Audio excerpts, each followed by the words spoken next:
Good afternoon. I'm Erin Perkins, and this is my presentation on barriers to Web 2.0. I would like to just quickly summarize the articles that we were asked to review here. And the first one, entitled Barriers to Using Web 2.0 in 21st Century Schools, they talked about the main issues and the problems with being able to use some of this new technology. One of those being the fact that just increasing your technology use doesn't necessarily mean that you're increasing any test scores or standards or student improvement. So how do we get the two of those to correlate? Also, teachers have some reservations when it comes to the lack of time that they may have to be able to implement new technology into their classroom, a lack of training on how to properly use those things, and lack of administrative support if that's not the vision that the school seems to be taking at the time. Also, when we talk about the digital divides of the haves versus the have-nots, we want our students to be able to use technology outside of school as well to be able to finish assignments. Not everyone has that same access. So how do you make those equitable and come to a reasonable understanding with what students have access to and what they don't? And that gets discussed in some other articles as well, which brought up some very interesting points. Some more common barriers that seem to obstruct technology adoption in education. A general lack of vision for the school of how exactly they want to implement technology use. The teachers' roles in classrooms, having a flipped classroom where teachers are not the ones who just stand up there and lecture and guide all of the learning. That takes a big shift in how we see education. Achievement gaps. How do we help lower socioeconomic status kids who achieve with their achievement as opposed to kids from more affluent areas, and how does technology play into either making that gap larger, or how do we use that technology to shrink the gap? When we talk about teachers and how we evaluate their performance, there's really nothing that says that, hey, using this new piece of technology and pushing your students into 21st century skills is the way you're supposed to go. And teachers get looked and judged basically on how their students score and how they're performing. A lack of funding will definitely be a barrier to putting technology into the classroom. Being able to go beyond the textbooks, that's something that's readily available right then and there. And a strong infrastructure in your support and personnel. Then we looked at an article that talked a lot about the digital divide, how a lack of internet accessibility is seen throughout our country, where nearly a quarter of the population doesn't have access. Part of the reason that's difficult, you look at everyone can have access to electricity, access to telephone communication, is that internet is constantly changing, and the tools that they need to put out there is constantly changing as well. So it's hard to make that universal when they have to go in and change a device out or change wiring out, all those sorts of things, every time something gets updated and innovated. So with those constant changes, it's just hard to be able to stay on top of changing everything everywhere.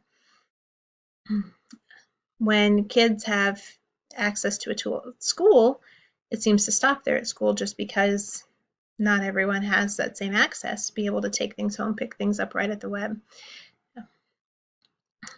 You're looking at, again, that achievement gap and that socioeconomic gap of what kids have available to them when they get home.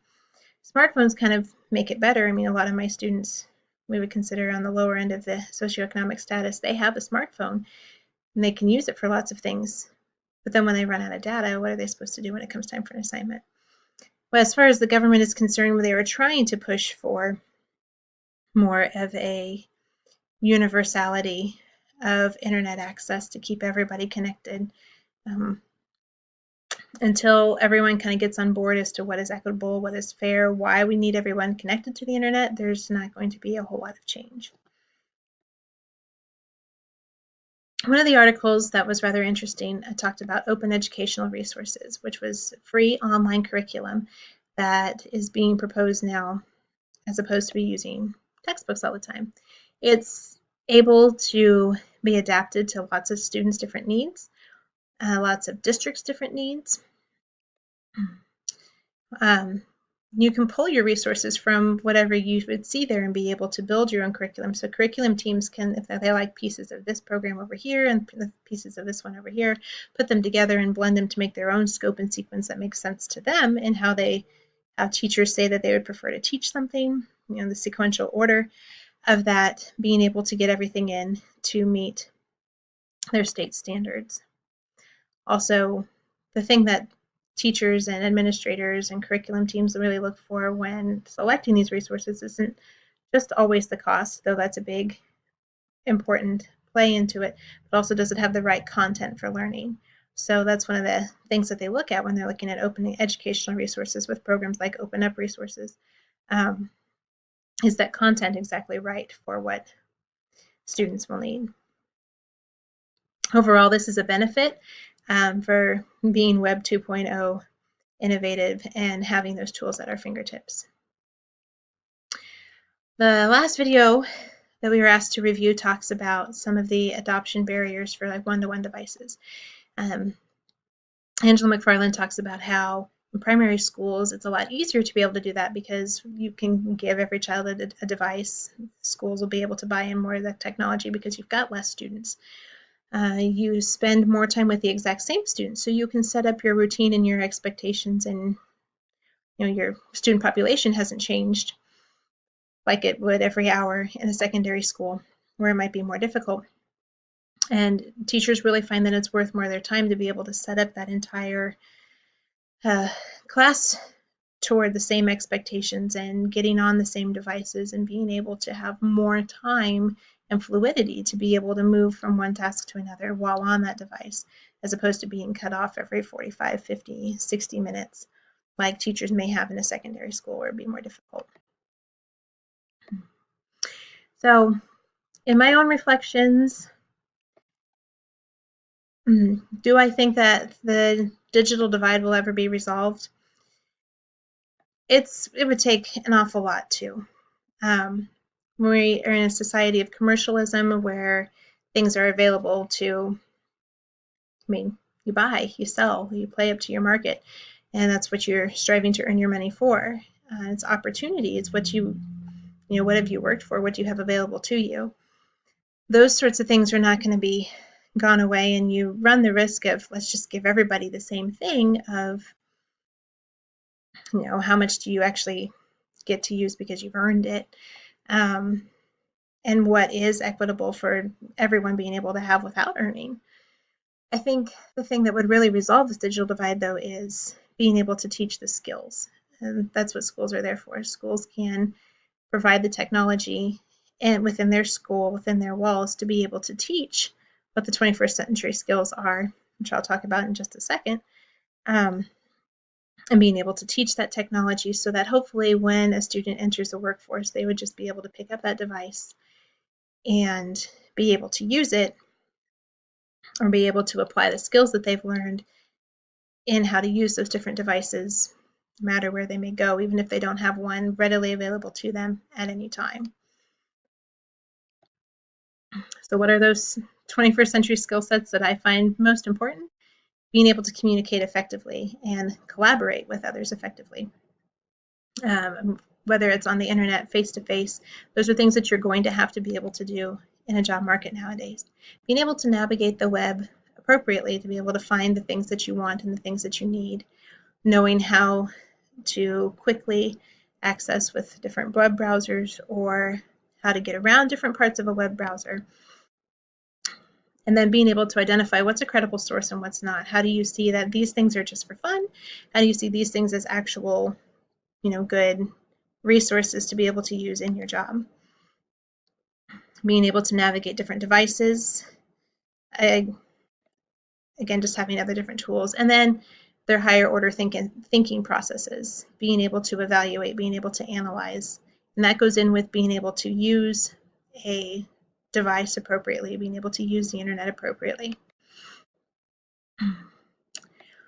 Global economy has affected my own personal internet use just because, hey, it's available, so I must need to go ahead and use it and keep up with everyone else. And, this is the way the world is moving now, so how do I join it? I've also used it for my own education. We can all see being in the same class here too, and a sense of connectedness. Now that my dad travels overseas, I'm able to communicate with him just about any time that I would need to.